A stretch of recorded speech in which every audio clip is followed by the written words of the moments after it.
Johnny and Evie, Student Naturalists with the NHSN, and this is another Wildside walk.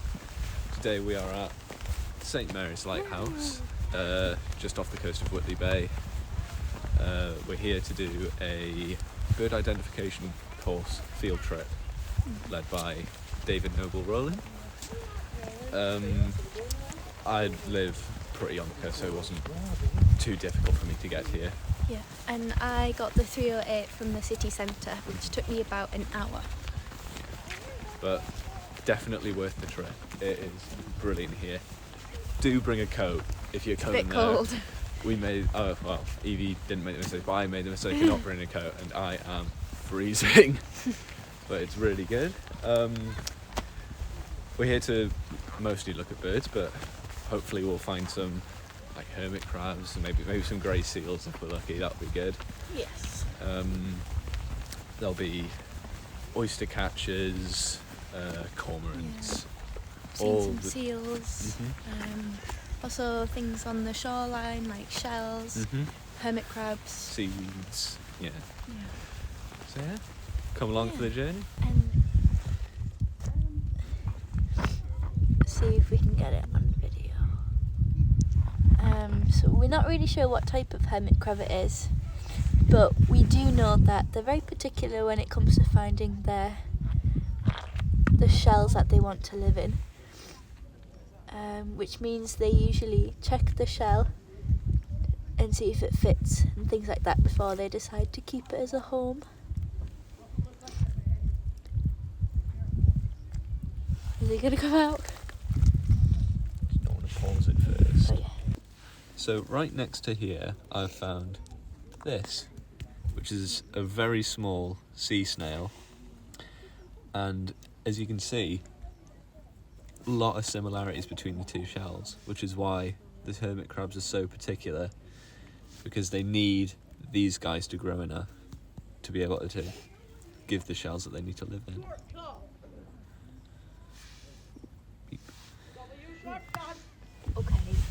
So all along the side here there are these limpets, and limpets, as I'm sure if you've seen them before, are really stuck onto these rocks, and that's because they have these muscles that the foot of them is so strong that to suction that they can move and drill slightly their way into the side of the rock with the side of the shells, which creates just the suction is really strong because it's perfectly formed into the rock, which makes them really safe and really secure.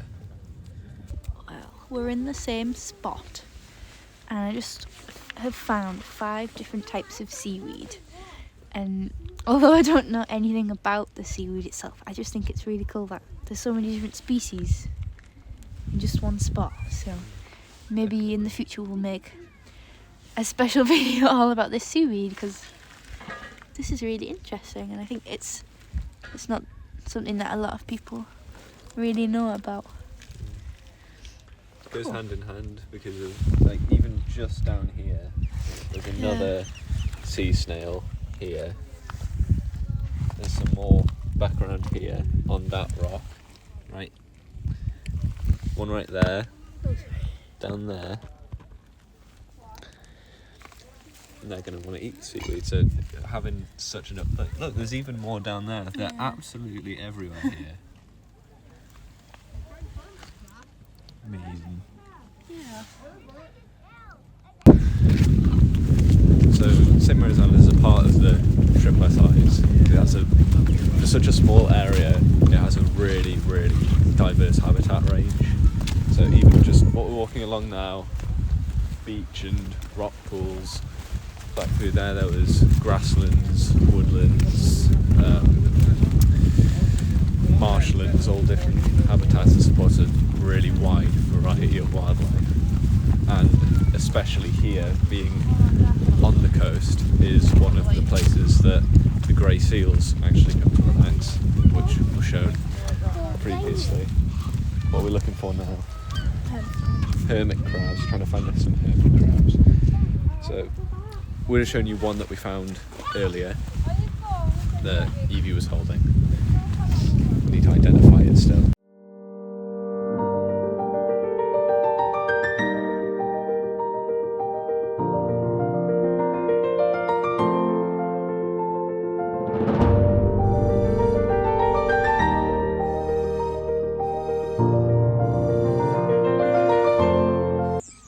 We've spotted a curlew, we think. Try and point to it. So it's How do I zoom it's in? already zoomed in as much as it will. Oh, damn it. So it's about here. I think it's gone behind that rock. Yeah, you can see it starting to come out behind the rock. Can you? Yes, look. Oh. You can tell it's a female because its beak is really long. Well, it's longer than a male's and it kind of curves at the end. Yeah. See if you can spot it. So it's I can't see it Yeah. anymore. I can see it with my eyes. Yeah, it's there. So you can see just about there, there's a seal bobbing up and down in the water. And there, it's friends.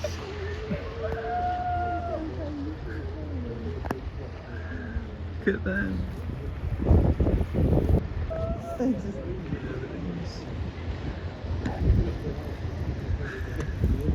Look at that.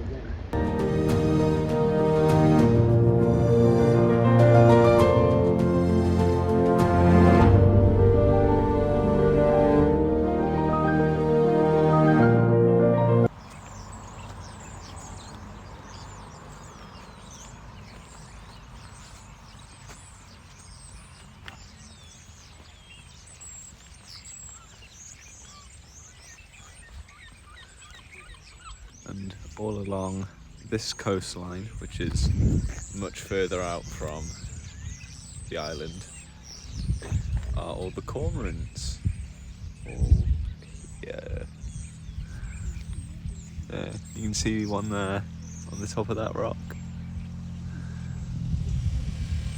You can see just there, it's not in great focus, but there are lapwing as well, along with these black-headed gulls. As you can see, all along the railings leading up to the lighthouse, there's all this sunburst lichen. And it's really interesting because whenever this touches water, it actually starts turning green. Like you can see here and here, it starts to turn green when it's in contact with water. This is called map lichen, I think, because I don't think you can see it very well. Yeah, you can. Why is it called map lichen? It looks like a map. That's what you But- needed to say. Oh, I've seen a different one and it's like green, so it looks more like a map compared to this one that's kind of a browny colour. Well, nice. We've just got some rosehip here as well, also from the plant dog rose. People usually use them in syrups. They're very high in vitamin C, although they're very heat sensitive, so if you do boil it and make syrup, then there's not going to be any vitamin C in it, so it's very pointless. You can see just there, that is the top of a shipwreck off the coast, and there is a cormorant on top of it spreading its wings. It's really cinematic. Can we do stinging nettles? Yes, we can do the stinging nettles. We've also found some stinging nettles here. They're really high in vitamin C. No, not vitamin C. I think it's calcium. It's like 10 times more calcium than broccoli. And did you know that when you get stung, it's actually histamines that irritate your skin? And instead of dock leaves, you should actually use the stem of the nettle itself because it contains antihistamines. So it actually helps with the irritation. So there is a little pond area just a little bit further down behind this stone wall, and you can see there's lots of mallards, and there's this central island which is absolutely covered in lapwings. Can't quite make all of them out, but you can see just how many of them there are on here. It's probably about 30 something lapwings just on that one island.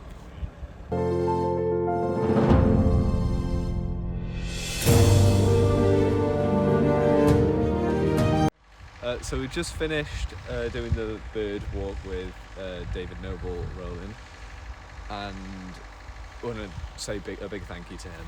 It was a really, really informative. Learned a lot about coastal birds. I want to say thanks to NHSN as well for allowing us to do the course. But now that the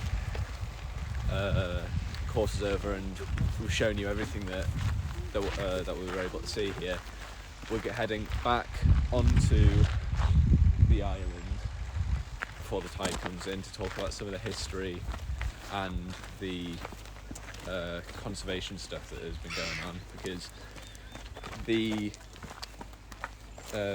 St Mary's Island and back there with all the wetland is actually a part of the Northumberland Coastal Triple SI, which is a special site of scientific interest. But all along the Northumberland coast is a Triple SI, and this is just a part of it. And you can clearly see why with everything that we've shown. It's come to that special point of the video. It's history time. So before the lighthouse was actually here, there was a chapel dedicated to St Helen, and it acted pretty similarly to how a lighthouse does, because there was a light that was always being shone to warn sailors at night about all the dangerous rocks down here. The lighthouse was built in 1992.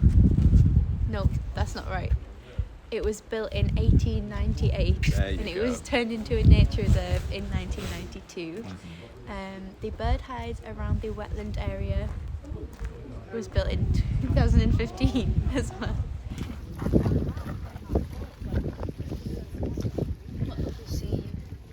We've seen these guys. We've seen an ice catcher. I saw a turnstone. We saw a turnstone, and I think we saw a ring plover as well. Did we? Got a ring around its neck. We might have seen a female. I saw a cormorant on the way in. We saw a cormorant. Nice. So we're in the gift shop now, and there's all of these different identification sheets for birds and bugs, some plants, vertebrates, ladybirds and bees, shells. Evie's off to actually get one of these now, which is nice. She's just over there getting it. But it's a really nice gift shop, and if you need anything, all of this is there at your disposal. So about a year ago, the two previous student naturalists, Amelia and Lakshmi, did their own video about this and the bird event. It runs annually, pretty sure. So if you do want to check that out, definitely do. It's a really good video, very informative. I see lots of birds as well, some that we don't, but we've also saw a couple that wasn't in that one. I think so.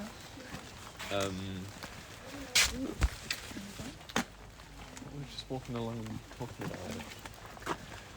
So right here we've just walked past the cafe and the gift shop. Yeah, in the gift shop, the public stuff. So if you do want to bring family or friends here, it's pretty accommodating. Definitely going to need a coffee or something, because it is very cold. Should have brought a coat. But I think that concludes everything that we're really wanting to say. Yeah, wraps up the video. Yeah. It's been a fantastic time here. Again, thank you to David for bringing us on the bird expedition. Wow, the field course. It was really, really interesting. Had a brilliant time. So yeah, thank you very much for watching, and we'll see you in the next one. Bye.